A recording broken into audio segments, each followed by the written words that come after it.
Start with one pie pumpkin and slice it in half. I use a fork to loosen the seeds. Then I switch to a spoon to scrape it clean. Transfer to a baking sheet, sprinkle lightly with salt, and bake at 350 for 35 to 45 minutes depending on the size of your pumpkin. You'll know it's done when it's fork tender. Scrape out the center and then transfer to a blender to puree. These are the spices you're going to need. Feel free to experiment with the portions, to your own taste of course. Next, we're going to peel and cut one carrot and dice an onion. I used red, but you can use whatever you have on hand.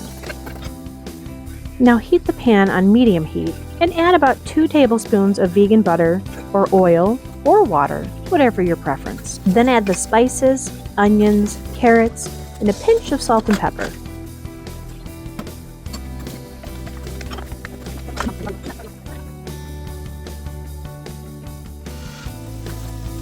Now while that's toasting, you're going to dissolve 1 vegan bouillon cube into 2 cups of hot water. Or if you have pre-made or ready-made vegan broth, feel free to use that too. We're going to add 1 can of these fire-roasted tomatoes, blend to crush. Now add the broth and tomatoes and let them simmer.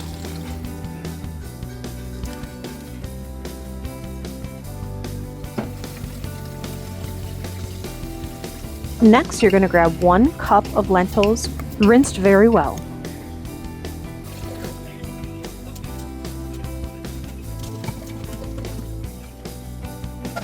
As that's warming, add 1 cup of pumpkin. You probably have another cup left. I did. So that just means you'll get to use some roasted pumpkin for another recipe. Now you're going to bring that to a boil. And as soon as it starts to boil, reduce the heat. Grab a lime, roll it to release the juices, and then slice into wedges. Chop some cilantro. Now let's check in to see how it's doing. And the carrots are finally fork tender, which means now it's time to add the coconut milk. Now I use pretty much the whole can, but feel free to use less if you prefer less creamy. This is starting to look so good. And the smells, oh my gosh. I've just gotta take a taste.